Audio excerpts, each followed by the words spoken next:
Oh bah Disent merde, les gens ça y avant est. ou après. C'est parti. Bon.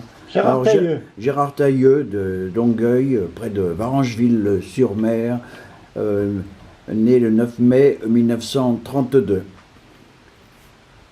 Nous sommes à chemin perdu. Ah, mais ça, je pouvais oublier le dire à ce moment. De fait, ça peut être ça même, quand nos vépins commencent à sortir dans sa vie, qu'on se retrouve dans la dégaine sans quelqu'un pour donner le coup de main. Mais ce coup-là est autre chose qui prend tout le pays, qui part à tous les côtés, pour manger des ronds-points.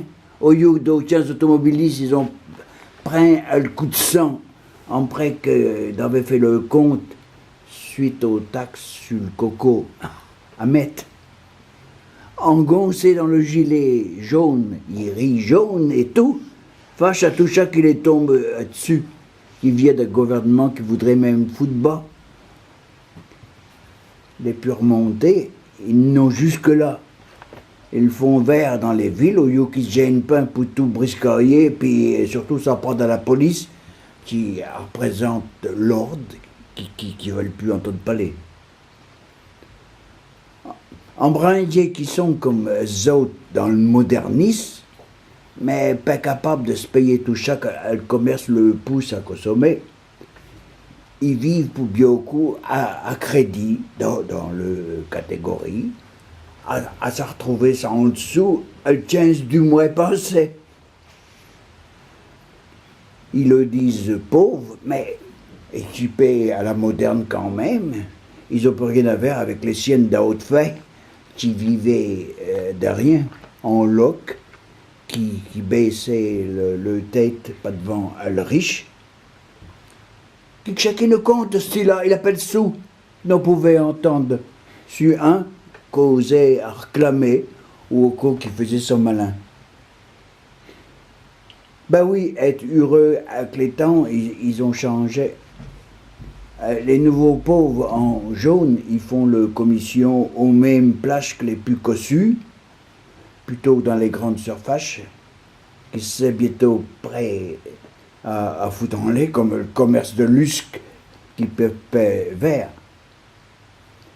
Et là qu'est plus difficile à les comprendre.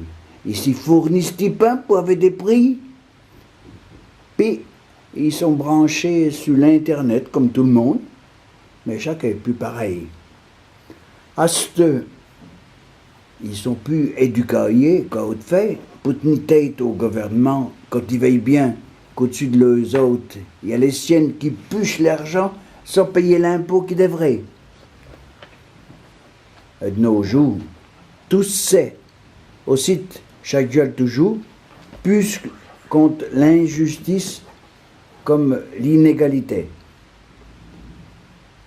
Le plus drôle, façon de parler, d'aucuns, il voudrait football l'État, sa politique.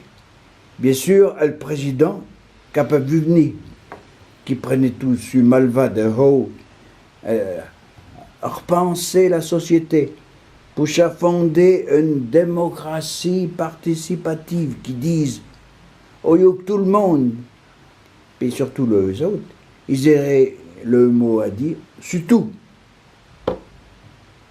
pour moi, être à faire. Mais je croirais bien que si ça se fait, nous voilà embrigadés dans un système pécréable, au lieu que rien pourrait être décidé, face à trop de réclamations dans tous les sens.